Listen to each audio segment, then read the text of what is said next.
రక్షకుడైన యేసుక్రీస్తు నామములో మీ అందరికీ శుభాభివందనాలు. ఈస్టర్ శుభాకాంక్షలు తెలియపరుస్తూ ఉన్నాను.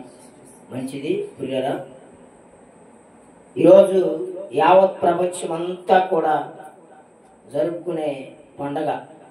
ఒక దేశానికో, ఒక రాష్ట్రానికో, ఒక జిల్లాకో, ఒక ప్రాంతానికో, ఒక పల్లెకో, ఒక వర్గానికో సంబంధించిన పండుగ అయితే కాదు పిల్లరా. యావత్ ప్రపంచం అంతా కూడా ఈరోజు ఈస్టర్ పండుగ. ఈస్టర్ అంటే ఏంటి? పునరుద్ధానపు పండుగ. దేవునికి స్తోత్రం కలుగును గాక. పునరుద్ధానము అంటే ఏంటి? ప్రభు అయిన యేసుక్రీస్తు ఈ లోకములో మరణించి తిరిగి లేచిన సందర్భానుసారముగా దేవుడు మానవుని కొరకు సర్వ సృష్టిని సృష్టించి ప్రియులరా 6 దినములు సమస్తము కావాల్సింది సృష్టించి 6వ దినములో మానవుని చేసి 7వ దినములో విశ్రాంతి తీసుకున్నాడు. అవునా? దేవునికి స్తోత్రం కలుగును గాక. అయితే ఆజ్ఞ అతిక్రమే పాపం, పాపం వల్ల వచ్చే జీతం మరణం. ఆజ్ఞ అతిక్రమించిన యొక్క మానవుని కొరకై రక్తము చిందించవలసి ఉన్నది. పాపము లేని వాడు ఎవరు లేరు కదా. అందరూ పాపము చేసి దేవుడు అనుగ్రహించు మహిమను పొందలేకపోతున్నారని ప్రభు అయిన యేసుక్రీస్తు మరి లేఖనాల ద్వారా తెలియపరిచాడు. కనుక ప్రియులరా, యేసు పునరుద్ధానం గురించిన విషయాలు మనము బైబిల్ గ్రంథంలో 7 పుస్తకాలలో దేవుడు రాసి పెట్టాడు. మత్తయి సువార్త 28వ అధ్యాయంలో చూడొచ్చు, మార్కు సువార్త 16వ అధ్యాయంలో చూడొచ్చు, లూకా సువార్త 24వ అధ్యాయంలో చూడొచ్చు, యోహాను సువార్త 21, 22 అధ్యాయాలలో చూడొచ్చు, అపోస్తుల కార్యం 1వ అధ్యాయం 2వ అధ్యాయంలో చూడొచ్చు, 1 కొరింథీయులు 15వ అధ్యాయంలో కూడా ఈ యొక్క పుస్తకాలలో ప్రభు అయిన యేసుక్రీస్తు యొక్క పునరుద్ధానం గురించి దేవుడు రాసి పెట్టాడు. అయితే పునరుద్ధానము ఎందుకు జరిగిందంటే ప్రియులరా, 40 రోజులు యేసుక్రీస్తు వారు భూమి మీద సంచరించారు. ఎన్ని రోజులు? భూమి మీద యేసుక్రీస్తు వారు మరణమును జయించి తిరిగి లేచిన తర్వాత 40 రోజులు భూమి మీద ఉన్నారు. 11 సార్లు ప్రత్యక్షమయ్యాడు, అంటే కనపడ్డాడు. 40వ రోజు ప్రియులరా భూమి మీద నుంచి ఆరోహణం అవటం మన వాక్య లేఖనాల ద్వారా చూస్తాం. 40 రోజులు ప్లస్ 10 రోజులు, మొత్తం ఎన్ని రోజులు? 50 రోజులు. ఈ 50 రోజుల తర్వాత యూదులలో, ఇశ్రాయేలు ప్రజల్లో ప్రియులరా పస్కా పండుగను ఏర్పాటు చేసుకున్నారు. 120 మంది మేడగదిలో ఉపవాస ప్రార్థనలో పెంతెకోస్తు పండుగ, పస్కా పండుగ ముగిసిన తర్వాత పెంతెకోస్తు పండుగ ప్రారంభించడం జరిగి సంఘ స్థాపన భూమి మీద మొదలైంది. యేసుక్రీస్తు వారి యొక్క పునరుద్ధానం అయిన తర్వాతనే ఈ సంఘాల యొక్క ఏర్పాటు జరిగింది. అంతకుముందు సంఘాలు లేవు, ఉన్నాయా? లేవు. అక్కడక్కడ దేవుణ్ణి ఆరాధించేవారు. ఈ యొక్క పరిశుద్ధాత్మ దేవుడి యొక్క పునరుద్ధానం ద్వారాగా 120 మంది ఒక చోట కూడి సంఘముగా ఏర్పరచబడ్డారు. సంఘ స్థాపన జరిగింది. అయితే యేసుక్రీస్తు పునరుద్ధానంలో ఏమి జరిగిందని మనము ఆలోచన చేయగలిగితే ప్రియులరా, యేసుక్రీస్తు వారి ఈ భూమి మీద మరి శుక్రవారాలన్నింటిలో ప్రాముఖ్యమైనది, ప్రధానమైనది, శ్రేష్టమైనది శుభ శుక్రవారం. శుభ శుక్రవారం యేసుక్రీస్తు వారు ఉదయం 9 గంటల నుంచి 3 గంటల వరకు యెరూషలేము పురవీధుల్లో ఉండి ఆయన సిలువ వేయబడిన తర్వాత ప్రియులరా శుక్రవారము సమాధి చేయబడ్డాడు. శనివారం ఎక్కడికి వెళ్ళాడు? మరి విశ్రాంతి తీసుకున్నాడా? ఇది మనం నేర్చుకోవాలి. శనివారం ఏం జరిగింది? సమాధి చేయబడ్డాడు. అంటే మృతులలో ఉన్న దేవుడైతే కాదు. మృతుల్లో ఉన్న వారు ఏం చేస్తారంటే ప్రియులరా మానవులు విశ్రాంతిలోకి వెళ్ళిపోతారు. దేవుని నమ్ముకున్న వారు కూడా విశ్రాంతిలోనికి వెళ్ళిపోతారు. అయితే ప్రభు అయిన యేసుక్రీస్తు కూడా మానవునిలాగా విశ్రాంతి తీసుకున్నాడా? ఇక్కడ ప్రశ్న. ఏం జరిగింది తెలుసా? ఏం జరిగింది అమ్మా చెప్పు, తెలుసా? జాగ్రత్తగా వినండి. యేసుక్రీస్తు వారు సమాధి చేయబడిన తర్వాత యేసుక్రీస్తు వారు సమాధిలో విశ్రాంతిలో లేడు. ఏం జరిగింది? క్రీస్తు పునరుద్ధానములు అంటే పాత నిబంధనలో భక్తులు ఉన్నారు. పాత నిబంధనలు ఎవరెవరు ఉన్నారు? మొదటి మానవుడు ఎవరు? ఆదాము. జాగ్రత్తగా వినండి, ఈ మాట గుర్తుపెట్టుకోండి. ఆదాము నుంచి మలాకీ గ్రంథం దగ్గర ఉన్న దేవుని నమ్ముకున్న భక్తులు ఉన్నారుగా, వందల మంది, వేల మంది. వీళ్ళందరూ మరణించారా, బ్రతుకున్నారా? అమ్మా, మరణించారు. దేవునికి స్తోత్రం కలుగును గాక. జాగ్రత్తగా వినండి, వీరందరూ మరణించి ఎక్కడున్నారు? అమ్మా, సమాధిలో ఉన్నారు. ఈ యొక్క ఆత్మలు ఎక్కడున్నాయంటే యేసుక్రీస్తు వారు పునరుద్ధానానికి ముందు సాతాను యొక్క చేతిలో ఉన్నాయి. గుర్తుపెట్టుకోండి ఈ పాయింట్. పాతాళానికి వెళ్ళి బొరుకులు. దేవునికి స్తోత్రం కలుగును గాక. పాత నిబంధన భక్తులందరూ కూడా ఏమయ్యారంటే పాతాళంలోకి వెళ్ళబడ్డారు. కాబట్టి యేసుక్రీస్తు వారు ఈ శనివారం రోజు ఏం చేశారంటే సమాధిలో ఉండకుండా ఆయన పాతాళంలోకి వెళ్ళాడు. లోపలికి వెళ్ళిపోయి ఈ యొక్క ఆదాము నుంచి మలాకీ గ్రంథం అనుకున్న భక్తులందరి పరిశుద్ధులందరినీ తీసుకొని సాతాన్ని జయించేసి సాతాన్ని పాతాళానికి అనకొట్టి ఈ పరిశుద్ధుల యొక్క ఆత్మలన్నిటినీ తీసుకొచ్చి నా ప్రియమైన వాళ్ళరా ఆయన దగ్గర పెట్టుకున్నాడు. దేవునికి స్తోత్రం కలుగును గాక. హల్లెలూయా. అర్థమైందా? యేసు క్రీస్తు పునరుద్ధానంలో ఏం జరిగిందంటే యేసు క్రీస్తు సమాధిలో ఉండి విశ్రాంతి తీసుకోలేదు. ఏం చేశారంటే పాత నిబంధనలో ఉన్న భక్తులందరినీ తీసుకొచ్చి పాతాళంలో ఉన్న వారిని దేవుని దగ్గరకు తీసుకొచ్చాడు. దేవునికి స్తోత్రం కలుగును గాక. ఇదొకటి జరిగింది. రెండవది, యేసు క్రీస్తు వారు మనం ఫోటోల్లో కానీ యూట్యూబ్లో కానీ పాటల్లో కానీ చూస్తాం. యేసు క్రీస్తు వారు లేచిన తర్వాత రాయి దొర్లించబడిందా, ముందే దొర్లించబడిందా? అమ్మా, ముందే దొర్లించబడి ఉన్నది. అవునా? యేసు క్రీస్తు వారు రాయి దొర్లించిన తర్వాత లేచాడా, దొర్లించక ముందు లేచాడా? కాదు, నేర్చుకోవాలి. ఇక్కడ చాలా జాగ్రత్తగా మనం వినాలి వర్తమానాన్ని. యేసు క్రీస్తు వారు మృతులలో నుండి లేచినాక రాయి దొర్లించబడిందా, లేవక ముందే రాయి దొర్లించబడిందా? దేవుడికి స్తోత్రం కలుగును గాక. అదే నిజం. యేసు క్రీస్తు వారు ఆయన పునరుద్ధానుడు అయిన తర్వాతే, చనిపోయి తిరిగి లేచిన తర్వాత యూదులలో అప్పుడు ఏంటంటే రాయి దొర్లించబడిన తర్వాత ఎవరైనా సమాధి చేసిన తర్వాత సమాధి దగ్గర ఏదైనా రాళ్ళు కానీ ఏదన్నా దీపస్తంభాలు కానీ కట్టి ఉంటే కొన్ని దినాలకు అవి తీసేస్తారు. అప్పటి ఆచారం. అయితే విశ్రాంతిలోనికి వెళ్ళిన భక్తులను ఏం చేస్తారంటే ఆ శవాలను ఎవరు దొంగిలించుకున్నటం కోసం అడ్డంగా కొన్ని పెడతారు. రాళ్ళు కావచ్చు, ఏదైనా స్తంభాలు కావచ్చు.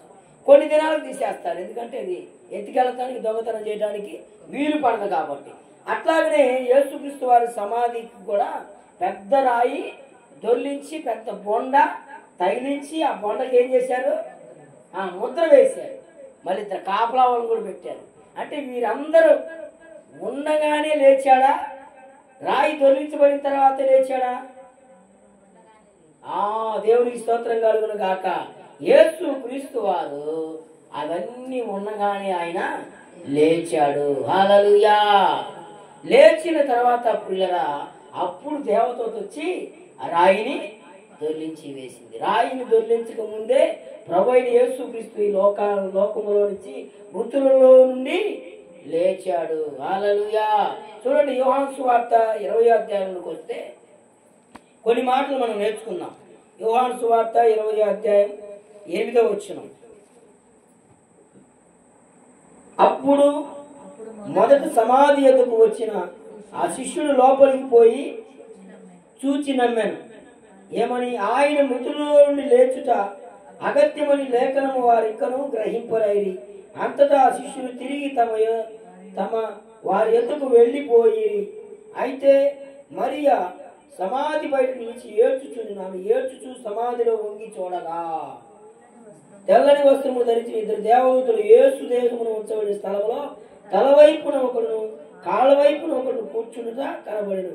వారయ్యా, ఎందుకు ఏడ్చుచున్నావనగా నా ప్రభువును ఎవరో ఎత్తుకొని పోయిరని ఆయన అక్కడ ఎంచిరో నాకు తెలియదని చెప్పాను. ఆమె ఈ మాట చెప్పి వెనుకతట్టు తిరిగి యేసు నిలిచి చూసింది కానీ ఆయన యేసు అని గుర్తుపట్టలేకపోయాను. ఆయన లేచి అక్కడికి వెళ్ళిపోయాడా? లేదు. లేచి అక్కడే ఉన్నాడు. దేవునికి స్తోత్రం కలుగును గాక. అయితే ఈ రాత్రి కాల స్థలంలో నా ప్రియమైన వాళ్ళరా, యేసుక్రీస్తు యొక్క పునరుద్ధానం ఎలాగ జరిగిందంటే దాని ద్వారా మనకు కొన్ని ఆశీర్వాదాలు దేవుడు అనుగ్రహించాడు. మొదటిగా చూసినట్లయితే పిల్లరా, మరణమును దేవుడు జయించాడు. మరణమును దేవుడు జయించాడు. అది మొదటి ఆశీర్వాదం. రెండవ ఆశీర్వాదాన్ని మనము చూడగలిగితే పునరుద్ధానపు శక్తి రుజువైంది. అంటే యేసుక్రీస్తు నిజముగా లెగుస్తాడని రుజువైంది. శక్తి సామాన్యమైన శక్తి కాదు. ఇది ఏ శక్తి అంటే ఇది అసామాన్యమైనది,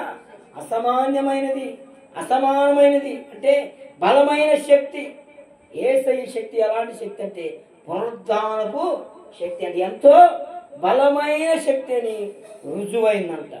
మూడవదిగా మనం చూస్తే పునరుద్ధానంలో పాత నిబంధనలో ఉన్న ఆదాము నుంచి మలాకి ఉన్న పరిశుద్ధులందరినీ యేసుక్రీస్తు వారి ఆత్మలో ఏం చేశారంటే పాతాళం నుంచి విడిపించి బ్రతికించాడు.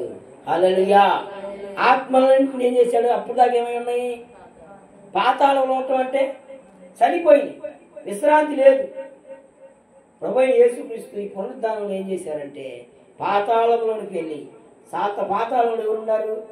సాతాను జయించి, బండను గెలిచి, కావలిని గెలిచి, ఇంకా పాడుకున్నాం కదా, ఆ విధముగా గెలిచి చెరపట్టుకొని వాళ్ళందరినీ తీసుకొచ్చి ఆయన యొక్క దగ్గర ఆత్మను బ్రతికించాడు. దేవునికి స్తోత్రం కలుగును గాక. అదే సూత్త మత్తయి సువార్త 27వ అధ్యాయంలో చూస్తే మనం మత్తయి సువార్త 27వ అధ్యాయం 52, 53 వచనంలో మనం చదివితే సమాధులు తెరవబడ్డాయి. అదుగో దేవునికి స్తోత్రమా, అదుగో దేవునికి స్తోత్రం కలుగును గాక. వారు సమాధులలో నుండి బయటికి వచ్చి పరిశుద్ధ పట్టణంలో ప్రవేశించి అనేకులు అగపడి, చూడండి, వారంట లేచి ఏం చేశారు? అనేకులు కనపడ్డారంట. చనిపోయిన వాళ్ళందరూ లేచారు, సజీవంగా వచ్చారు. ఆయనే కాదు లేకపోవటం, ఆయన దగ్గర ఉన్న అందరిని కూడా దేవుడు ఏం చేశాడంట? సజీవులుగా లేపాడు. మృతుల్లో నుండి లేచి సమాధులు తెరవబడి పరిశుద్ధులందరినీ తీసుకొచ్చాడు. ఎక్కడి నుంచి? పాతాళములో నుంచి. దేవునికి స్తోత్రం కలుగును గాక. హల్లెలూయా. చూడండి, రోమీలు రాసిన పత్రిక 1వ అధ్యాయం 5వ వచనంలో చూస్తే, రోమా రాసిన పత్రిక 1వ అధ్యాయం 5వ వచనంలో మనం చూస్తే, యేసుక్రీస్తు శరీరమును బట్టి దావీదు సంతానముగాను మృతులలో నుండి పునరుద్ధానుడైనందున పరిశుద్ధమైన ఆత్మను బట్టి దేవునికి స్తోత్రం, దేవుని కుమారుడుగా నియమించబడ్డాడు. అంటే ఇలా ఎవరు కుమారుడైనా మానవుని కుమారుడు కాదు, రుజువు చేయబడ్డాడు. మానవుని కుమారుడు అయితే చనిపోతాడు, మరలా బ్రతుకుతారా? బతకడు. ఆయన రుజువు ఎలా చేసుకున్నాడంటే ఈ పునరుద్ధానం ద్వారాగా దేవుని కుమారుడు, దేవుడు, ఆయన సర్వశక్తి కలిగిన దేవుడు, సజీవుడైన దేవుడిని దీని ద్వారా మనకి ఏమైంది? రుజువైంది, నిజమైంది ప్రియులరా.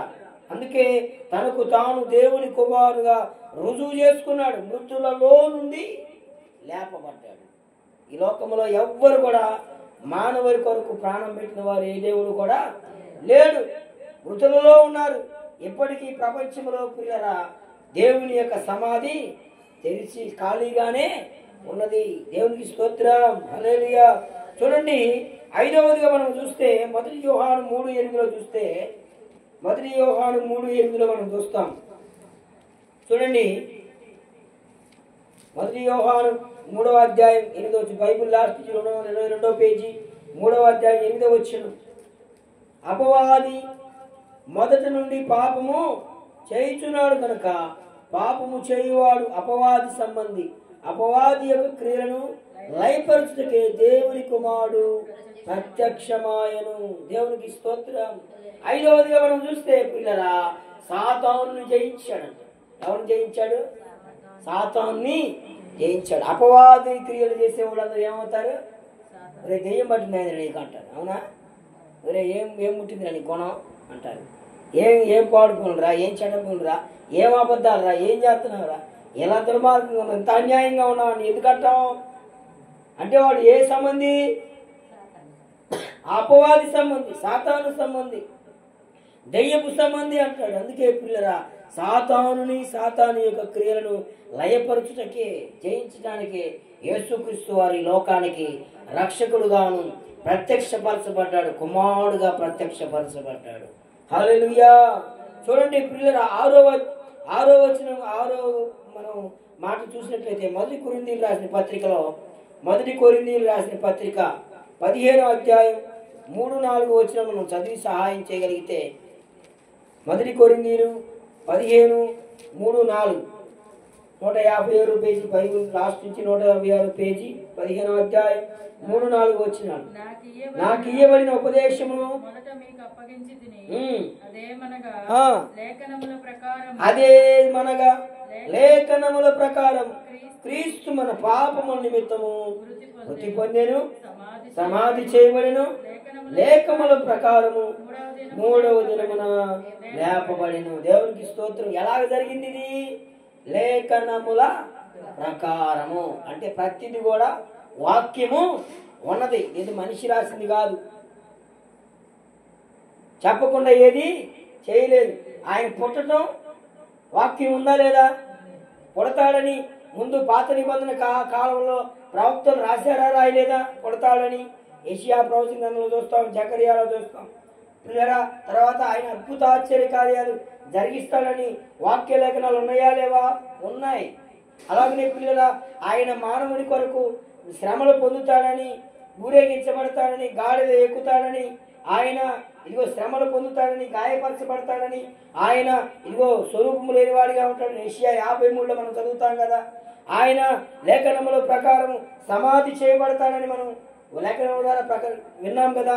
అలాగనే అపోస్తలుడైన పౌలు అంటున్నాడు, లేఖనముల ప్రకారముగా ఆయన మృతి పొందుతాడు, సమాధి చేయబడతాడు, లేఖనముల ప్రకారము 3వ దినమున ఆయన లేపబడతాడు. చూడండి, అక్కడ మరి కేఫాకును తర్వాత 12 మందికి కనపడతాడు, తర్వాత 500కు పైగా కనపడతాడు, ఒక్క సమయం మందే కనపడతాడు. వీళ్ళు అనేకులు ఇప్పటి వరకు నిలిచి ఉన్నారు. కొందరు ఏం చేశారంట? నిద్రించారంటే నమ్మట్లా. యేసు ప్రభు లేచాడంటే అనేక మందికి ఎలా ఉందంటే వెర్రితనముగా ఉంది. అదే సిలువను కూర్చే వార్త నశించుతున్న వారికి వెర్రితనముగా ఉంటుంది, కానీ క్రీస్తును నమ్మిన వారికి శక్తిగా ఉంటుంది. దేవునికి స్తోత్రం కలుగును గాక. ప్రవచనాలు నెరవేర్చాడు ప్రభు యేసు క్రీస్తు.